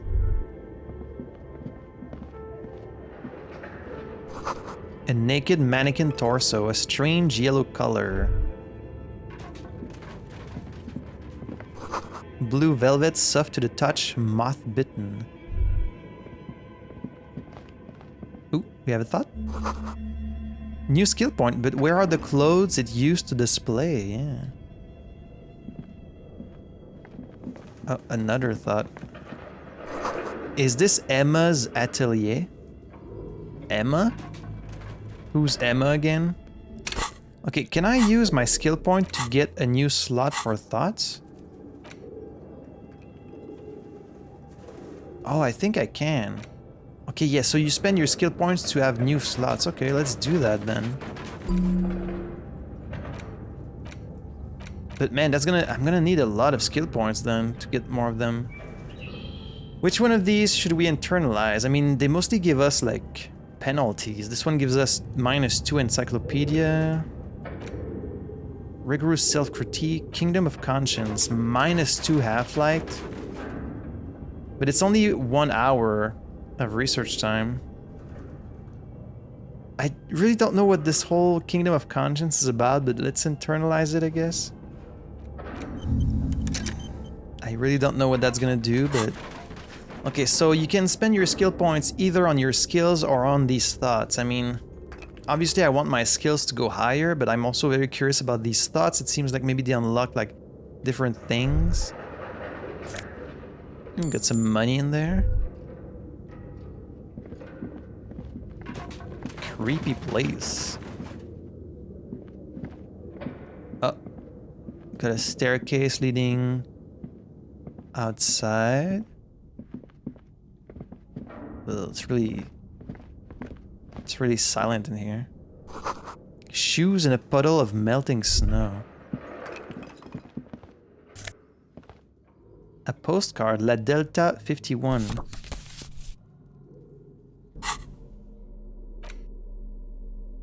A shot put ball, a ball used for playing shot put.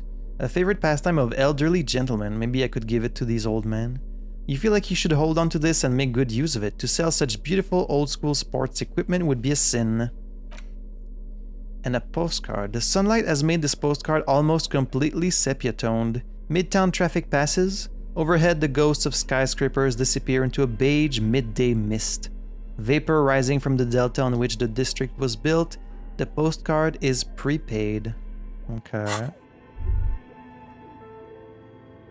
And I think this leads outside, so let's explore the inside first. Can we open some windows, maybe? Oh, what the hell is on this blackboard?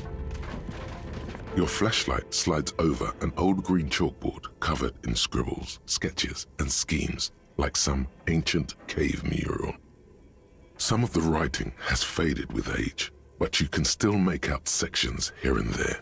Photos and drawings have been pinned to the board. Let's inspect the drawings. These lithe, pointy-eared creatures appear to be different types of welkins. Elves? You make out autumnal candle welkins, casting wax-based magic. Do you mean just like elves? Translucent welkins, with organs shining under their skin, and even ether welkins, hailing from the vast emptiness of sidereal space. Who are all those creatures? Fantasies of a tortured, feverish mind? I mean, probably people were just playing D&D in here. One of the welkins, towering among the rest, appears to be different, however. Examine the welkin. This is important. It's Vara Hamira, a high welkin, his face white and scarred like cracked marble. This is clearly a welkin supremacist. The note says, all non-welkin races will be purged. The Haldor, the Twarg, the humans, and even headless men, all of them, purged. Imagine a world filled only with welkin, green welkin, dread welkin, and the high welkin to rule them all. So they were just like studying Lord of the Ring in here. An inordinate amount of time has gone into drawing these little welkin creatures. Why would anyone spend so much time on this? Who are these creatures? Who drew them? Are they real? I have so many questions. One of them is a welkin supremacist. Why am I saying this in a whisper? Well, this has been educational. Let's move on from the welkins. Yeah, did you see that? Political commentary. That one has a great beard too. Thanks, Kim. The lieutenant nods at the Wilkins' facial beard. Why would anyone spend so much time on this? Some people really like building a world, I think. Yeah. Even if it's just for a game. Yeah, you would know all about that, wouldn't you? Who are these creatures? Who drew them? Are they real? This looks like concept art for a project. It's not really real. Okay, thanks, Kim. Well, this has been educational. Just look at those details. So much effort. He's actually admiring. He's like, oh man, someone really put a lot of detail into that. And for what? All gone. I mean, it's not gone, it's still here. Inspect the photos. The photo collage depicts barren, icy landscapes wrapped in perpetual night. You see permafrost and glacial landforms, dead trees grown in under the snow. Entire oceans have been frozen from shore to shore. There are pictures of settlements on dried up riverbeds, abandoned in a storm. Animal corpses in the dark, carcasses and bones. Wait, Project Dread? You see primitive oil rigs built into glaciers, boreal dvorg, yurts under the snow, great mammoth-like beasts of burden. What are you talking about? Albeit dark and cold, this vision also feels cozy in its own way, like eggnog or morphine, a much-needed respite from our own world. But like, are they manufactured photo or are they real photos? A pinned postcard reads, "The heat death scenario. A desperate fight for geothermal energy engulfs the world as Wirral becomes untethered from its sun, drifting through the universe." Okay, inspect the schedule. This is a monthly calendar from the year 50. Cryptic words like sprint, daily minimi, and GPI span the marker-drawn grid, the grand scheme of production and money. Minimi stands for a mini-meeting. It's part of a bigger framework for managing work called RUN. Station 41 tried to implement it a few years ago, but failed. I feel so unbelievably stupid when I'm playing this game. I feel like I'm really exposing just how dumb I am by playing this game online for all to see and witness my ignorance. Keep reading. What happened? Step back and look at something else. No, of course. As time goes on, the numbers in the boxes grow rarer and rarer. The board becomes an empty snowfield in the final days. Only failure and regret dwell in this region. Looks like they didn't make it. The lieutenant looks at the frigid ice field of nothingness. A note in the bottom left corner of the chalkboard says, "See the prod schedule filament for details." Production of what? Like, what? What? So they have these creatures, they're building this world, so like, what is this about? Were they just like making a game in here? And they were like researching locations, I guess? The handwriting is only partly legible, but you can still make out 3 slogans: call in, tune out. We're all untethered. Yeah, we're and all. Heat death of the universe. Yeah, I guess they were making a game in here. Okay. This appears to be some kind of machine with a cube-shaped heart and a wired framework. The keyboard has a rectangular on-off button. A piece of paper still hangs from the printer. Wait, a keyboard? Now they have like computers? What is going on? A radio computer. Just sitting here without anyone inside. Wait, I thought we were like... I didn't know they had computers in this world. I thought this was set like much earlier, like in the... I don't know, like 50s or 60s or... I mean, they're not in our world, so it doesn't really matter, I guess. But I didn't think the technology was advanced enough to have computers. Says the lieutenant watching you circle around the machine. He sounds surprised and a bit cautious. Do you think I should turn it on? We have one of these down at the station, but I never really learned how to use it. Okay, well, let's turn it on. The machine lights up like some prehistoric animal stirring from its slumber, revealing fluorescent play and print keys on the keyboard. The hatch on the machine's central compartment is wide open. Look inside the compartment. It's empty like a beehive without its brood. Some cables have been left dangling, disconnected. This is where the memory should go. The lieutenant notes, observing the machine. I was wondering when our, like, what's it called? There's like one specific skill that's only about like using machines. Which one is it again? Interfacing. Master machines. Yeah, this is gonna be a lot of interfacing, I think. Press play. Nothing happens. Press play again. Nothing happens. Press print. Nothing happens. Okay. Let's put on our interfacing gloves. Tiles on the cube are Okay, that doesn't do anything. Some other kind of map. This old fireplace is covered in lines drawn in blue and red marker. The mesh spreading over the stone like blood vessels on alabaster skin. It looks ghostly and strangely ancient. The whole thing resembles Kadran mosaic tiles. Very pedantic. What? Hold on, how do I know what Kedron mosaic tiles are supposed to look like? History classes, students with their textbooks open, studying the roots of our civilization. Those aquarelle blue tiles looked beautiful in the sun. What am I looking at? Radio frequencies, it seems. Oh. UKV 123.6. Some written notes, too. Sparse and cryptic. Radio frequencies for what? Unclear. It looks like a cardiovascular system split into veins and capillaries.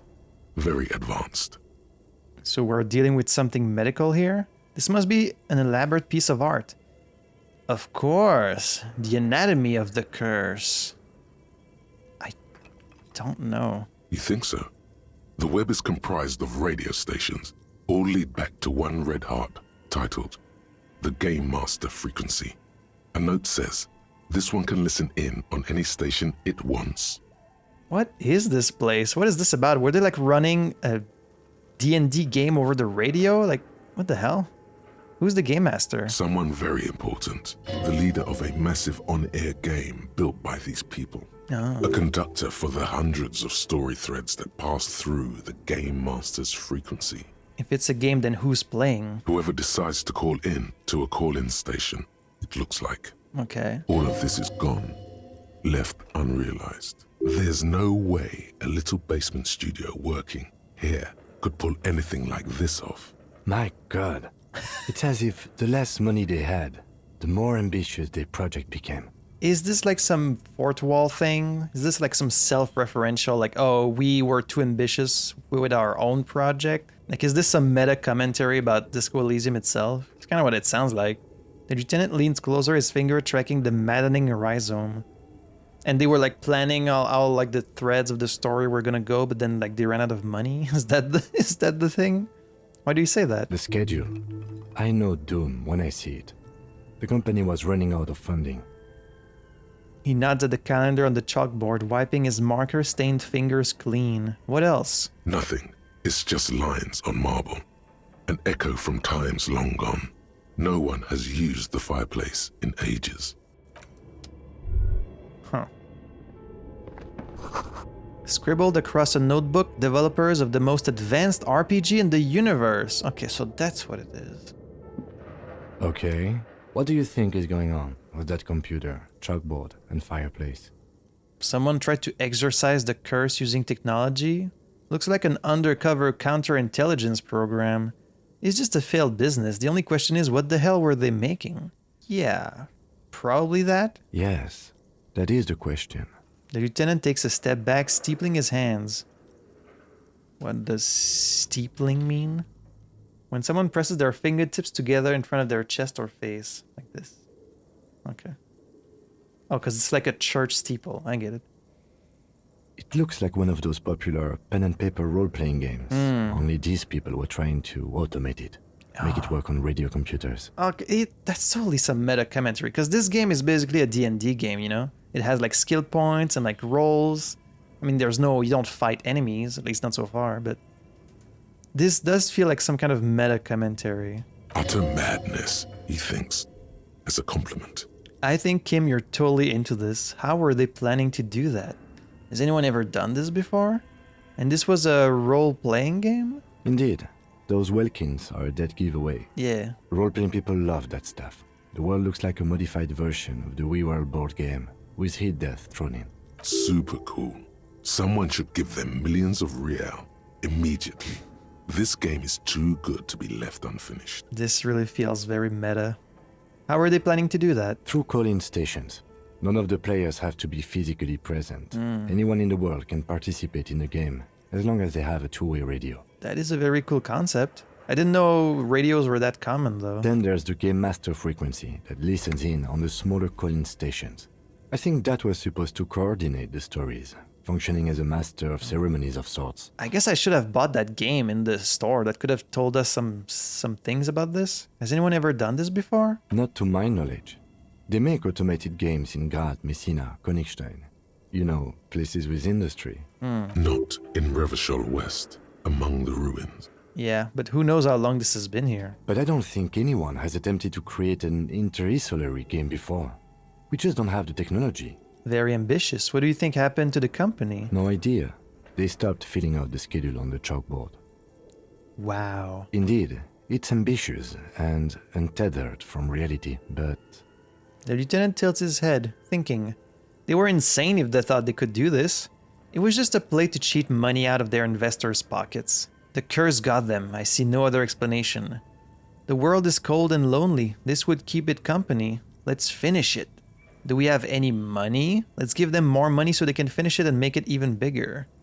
Yeah, let's finish it. It's too late for that, I'm afraid. A half smile breaks out on his face. Kim smiled?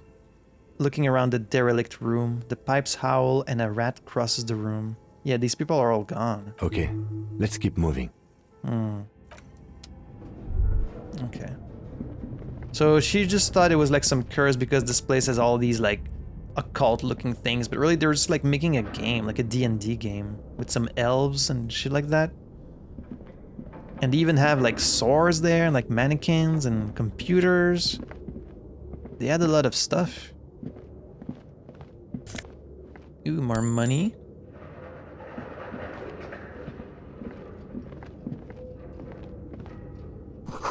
Skis with slipstream printed on the laminated top layer. Steel rotor blades bearing a slipstream logo. Slipstream? Production schedule filament memory. Ooh, worth $50. 50 real. What the hell is that? The cube-like crisscross of filaments feels oddly fragile in your hand, its intricate structure covered in dust. Silver tape on the side reads production schedule. Note, this filament contains information that can be read using a radio computer. Ooh. Let's go check that out, Kim. Insert the production Casting schedule. Like a smooth draw, the filament slides into place. On the keyboard, the play key starts blinking. Let's press play. A bar of fabric right above the keyboard starts producing a soft hum. The sound of static seeps through the machine's planar magnetic driver. Have you stirred the ghost of the doomed commercial area from its rest? Could this be its dismembered heart beginning to flutter? The static gets louder, slowly filling up the abandoned hall, until a voice speaks out, crackling and old, cutting into the air. Good morning. Fortress accident en rue de Saint-Ghislaine. This is East Insulindian Repeater Station 1. Wait, is this a recording or is this live? Please repeat. Is this the production schedule? Oh my god. This is a real person? Wait, are you a machine or are you alive? Yes, I am alive. I am 74 years old and my name is Yvonne. Now please repeat. Is this the production schedule? Like, you probably haven't heard anyone from here in years, and suddenly I just turned this on and you're like, oh yes, it's me, yes? She repeats passwords. Programming people are all paranoid.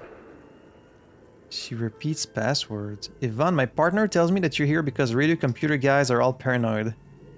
Okay, but where are you? How did you know where I am? I work as a repeater at the East Insulindian Repeater Station. It's my job to know where you are, Fortress Accident. As for me, well, I am sitting in my cubicle, surrounded by a wall of radios. Doesn't it get lonely, sitting there all by herself? Doesn't it get lonely doing this job? Lonely? Why would it get lonely? I get to talk to people all day. For the first time you hear her chuckle through the rustle of static. That's why she does this. Now please tell me the reason for your call, Fortress Accident. Why did you call me Fortress Accident? Fortress Accident is the company on whose name the terminal you are currently using has been registered to. Oh, okay. Do you have any other information about this company? One moment. You hear her flip through catalog before she reads out with studious care. Fortress Accident SCA produces revolutionary interactive call-in radio games. That's what the catalog says. Okay. But, so, I guess the company shut down, but then they left all their stuff here? That's not bad. Wow, so conceptual. And what's that, this interactive call-in radio game? Any other questions? You hear her ask when the connection finally improves. What's the production schedule? The filament you have inserted into the reader. You mean that glowing thing I put inside? Yes. Is that the production schedule? I don't know. If you are unsure, could you please take a look? How do I do that? Open the hatch on the compartment. Don't touch the wires. A current is running through it, but the core is safe. There's a filament inside. I need to know what it's called. Wait, so did I call you just by turning on this thing? Like, why do you want to know the production schedule? What is going on? It's called the production schedule. Good. Please repeat the password. You should ask her for a hint. A password? I'm really bad at passwords. Can you give me a hint? Is it my birthday? This is the police. Please open this thing. I don't know the password. Should I know the password? I mean, I don't really know where she is. East Insulindian. Okay, so I guess she's not that far. Like, she's still on the Caillou. This is the police? I am contractually obliged to protect the privacy of the filament holder Fortress Accident. Without filing a warrant with Lintel, I cannot give you access to this filament. I'm afraid we are not doing that, unless we want to wait for a month. I do. Now, can you please repeat the password? She sounds cold in the damp air. I don't know the password. Received. I will register this login attempt. Don't worry. Passwords have a way of turning up sooner or later. Fortress Accident. Is there anything else I can do for you today? Okay, so we need to find the password for this thing. I guess that's all for now. Thank you, and goodbye. The old lady's voice disappears along with the static. What if I print? Nothing happens. I guess I'll remove it and keep it on me. Out of its glowing nest. So they have some weird technology where like this is a computer part, but it's like this filaments. Is this based on real like ancient radio technology, or is this just a creation just for this game? I've never really heard of something like that. It does say production schedule on it. Huh. How weird. So just a lot of weird old stuff in this abandoned building, it seems. Of the company that used to be here. An iron safety curtain curves before your eyes, folded like a bellows. It covers half the room, blocking the way into a colossal industrial chimney. That's where the chimney is. This must be where the entity lives. Okay, let's not go there right now then. I want to go check out that other door.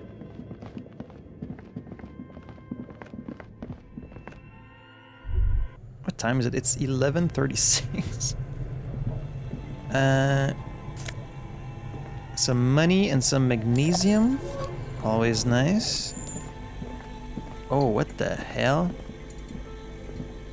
Giant bear fridge? You see a terrifying ice bear with a strange compartment in its belly.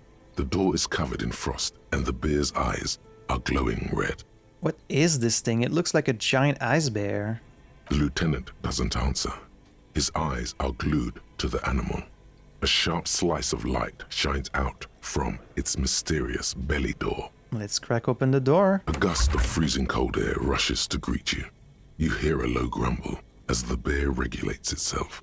This is the inside of a refrigerator. Yes. The lieutenant takes a peek inside. His hand has found the holster of his gun. Relax, Kim, it's a fridge. Of course, just a giant ice bear-shaped fridge. He relaxes his hand, his face bathed in the harsh light of the open fridge door. Why do you put your hand on your gun? Like, it's just a... It's not a real bear. Let's take a look inside. The shelves are empty.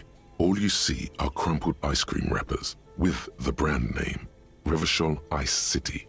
A handwritten note has been attached to the door. The fridge is huge. It is pretty huge. Take the note from the door. You pocket the note and the little fridge magnets keeping it on the door. Nice. Examine one of the ice cream wrappers in there. A friendly cartoon bear smiles back at you from a glossy cellophane wrapper. It looks nothing like the fridge. What is a giant bear-shaped fridge doing in an abandoned cellar in the first place? Good question. It looks like an ice cream fridge. The lieutenant reaches for one of the wrappers. He studies it in the light. So they tried to sell ice cream from this hyper-carnivore? I know.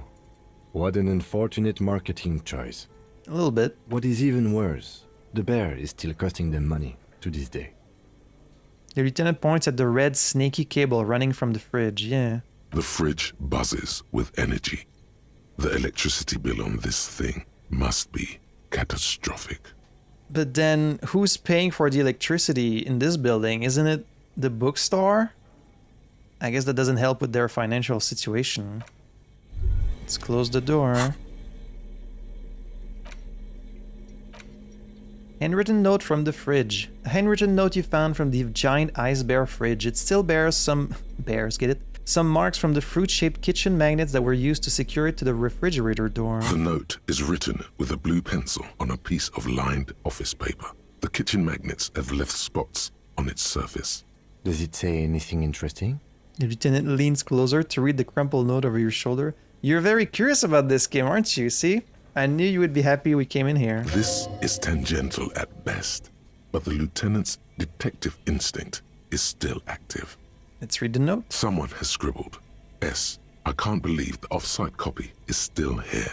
The illiterate ginger kid keeps stealing stuff from the studio, so I had to hide it somewhere safe.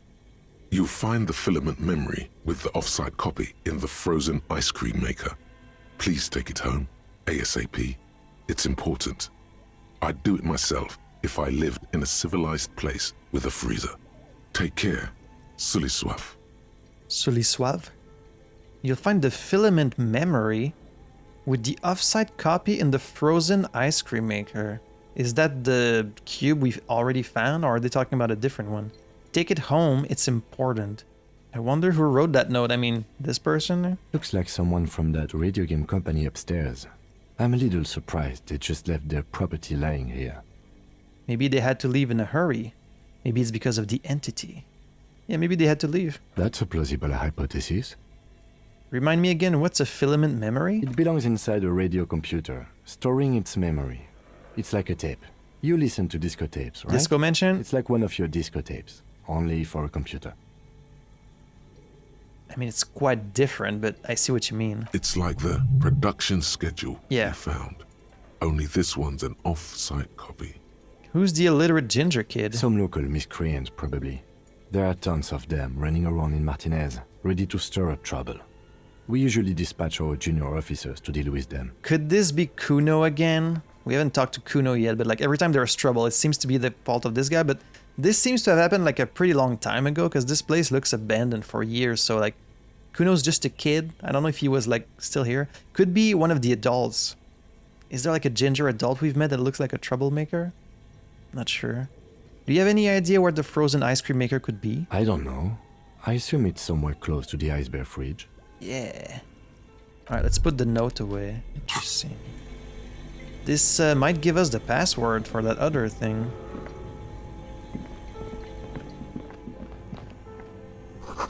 An ice cream maker defrosted and unplugged. Okay, well there it is. We found it. The flashlight casts a strange shadow. There is a hidden doorway here. Can I get in there? Two rusty rifles are hidden above the piping. They look inoperable. Okay.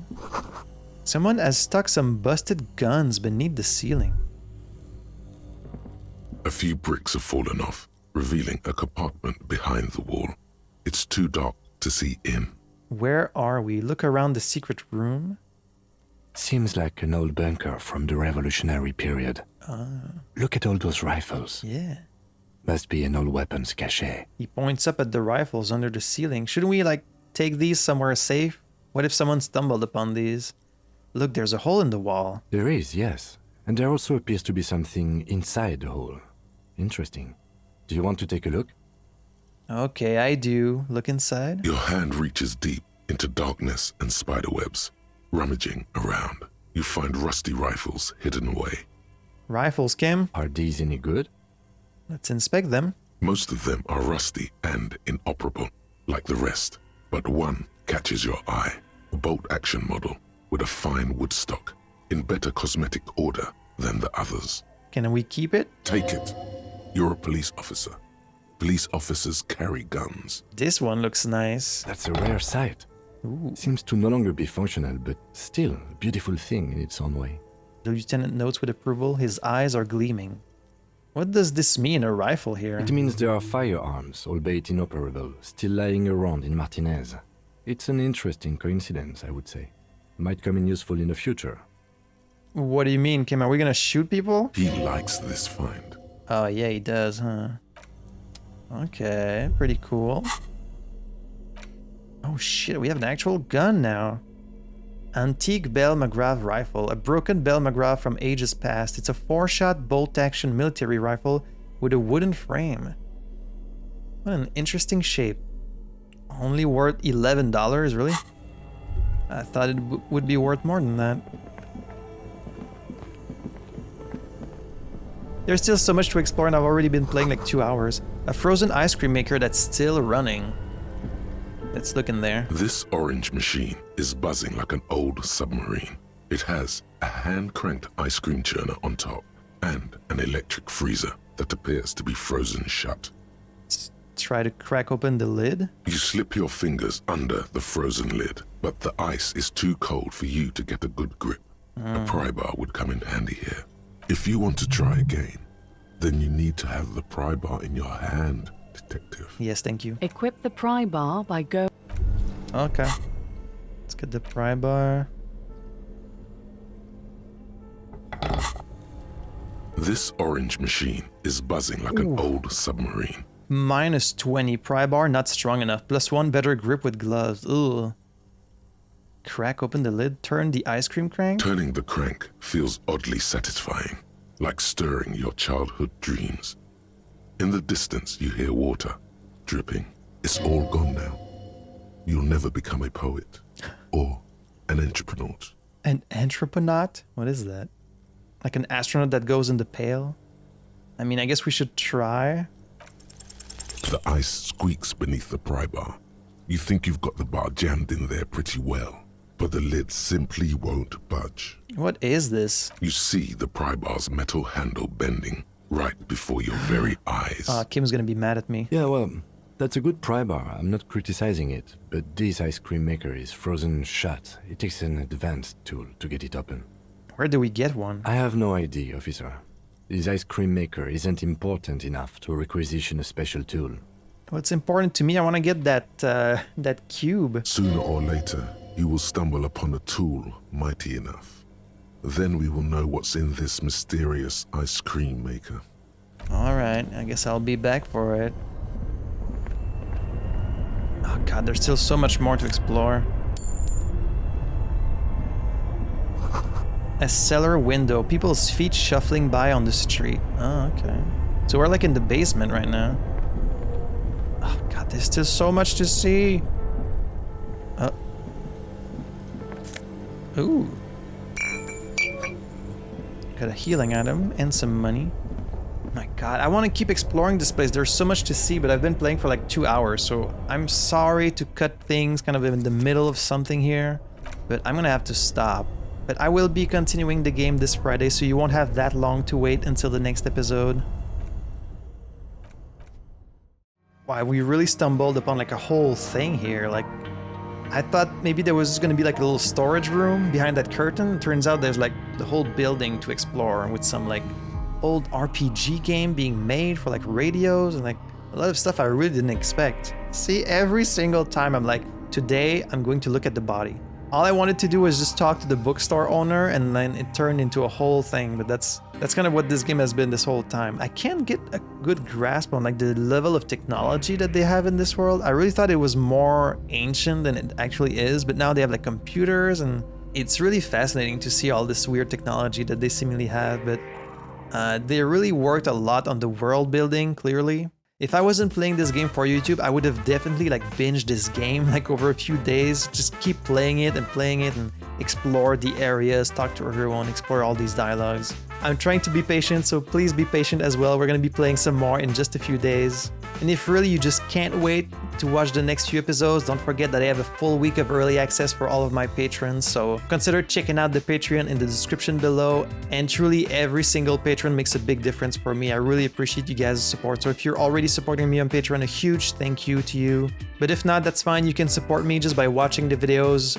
liking the videos, leaving me some comments for the algorithm. But anyways, that's going to be it for me today, so until next time, I had fun playing this, hope you had fun watching it, and I'll see you in the next video for some more Disco Elysium.